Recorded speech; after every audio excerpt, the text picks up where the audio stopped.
Assalamualaikum warahmatullahi wabarakatuh. Perkenalkan, nama saya Nurlinda dengan nomor induk mahasiswa 0561570045. Saya adalah mahasiswa program studi agribisnis Fakultas Pertanian Universitas Terbuka. Melalui kesempatan kali ini, saya akan mempresentasikan tugas tutorial 2 untuk mata kuliah STAG 4111 atau dasar-dasar penyuluhan.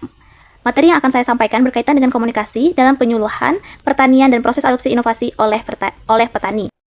Baik, saya akan mulai dengan soal pertama atau pertanyaan pertama, yaitu menjelaskan pengertian komunikasi secara umum dan dalam konteks penyuluhan.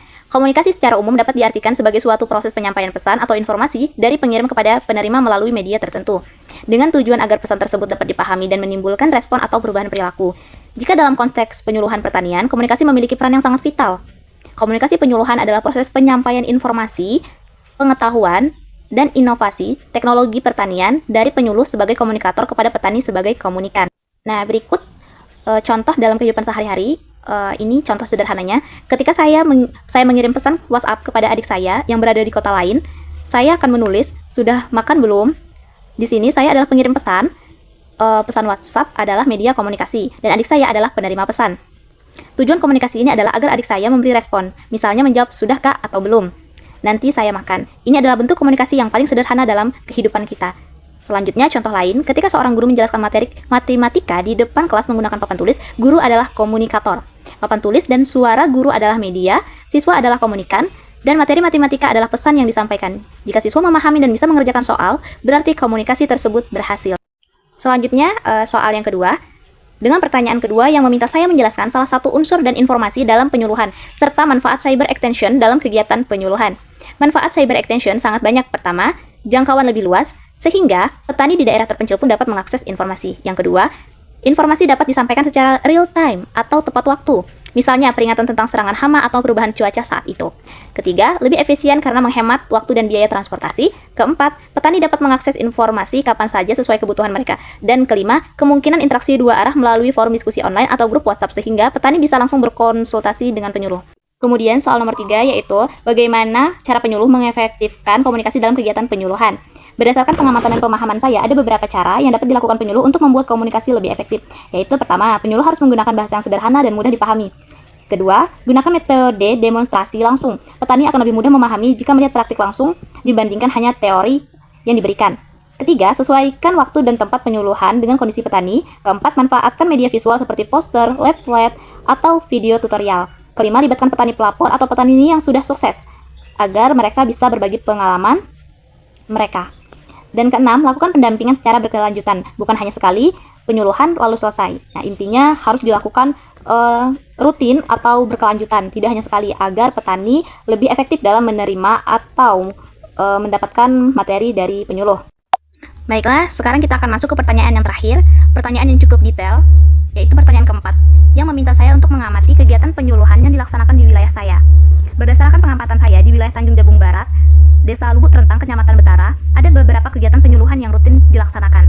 Yang pertama, ada kegiatan Sekolah Lapang Petani atau SLP yang dilaksanakan setiap 2 minggu sekali. Dalam kegiatan ini, petani berkumpul untuk belajar bersama tentang teknik budidaya yang baik dan benar, mulai dari persiapan lahan hingga pasca panen. Dan yang kedua, dari hasil pengamatan dan pendataan saya langsung, mereka melakukan pelatihan pengolahan hasil pertanian untuk meningkatkan nilai tambah produk, seperti pelatihan membuat olahan singkong menjadi keripik singkong, jagung menjadi jagung rebus manis, dan sebagainya. Nah, masuk ke sub pertanyaan 4A, yaitu identifikasi inovasi. Inovasi yang diterapkan adalah penerapan sistem tanam jajar legowo pada tanaman singkong. Sistem ini memungkinkan jarak tanam yang lebih renggang dan teratur sehingga setiap tanaman singkong mendapatkan paparan sinar matahari secara optimal serta sirkulasi udara yang lebih baik. Dengan kondisi tersebut, proses fotosintesis meningkat, akar berkembang lebih kuat, dan risiko serangan hama atau penyakit menurun. Akibatnya, produktivitas tanaman singkong dapat meningkat, umbian dihasilkan lebih besar dan beragam, sehingga nilai jual hasil panen menjadi lebih tinggi. Selanjutnya masuk ke sub pertanyaan 4B, yaitu tentang tahapan adopsi. Saya akan menjelaskan tahapan adopsi inovasi yang terjadi pada sasaran penyuluhan.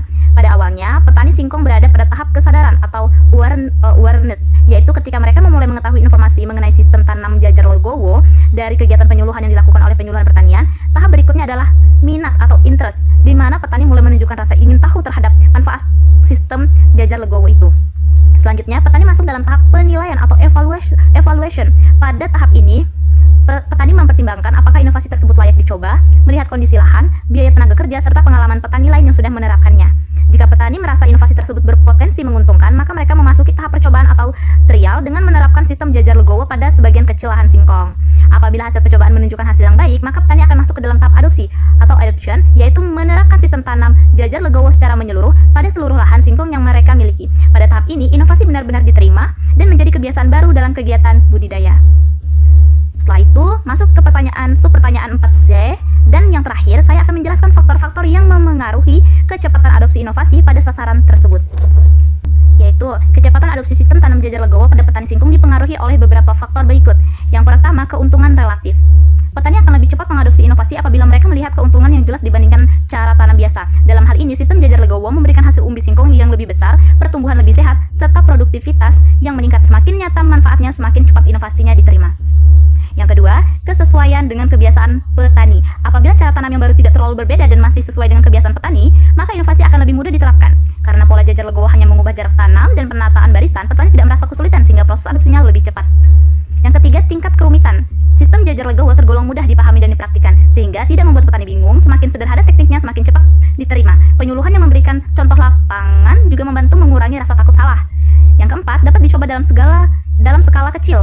Petani dapat mencoba sistem ini di sebagian kecil lahan terlebih dahulu. Sebelum menerapkannya pada seluruh lahan, kemudahan dalam uji coba membuat petani merasa yakin untuk melanjutkan penerapan inovasi.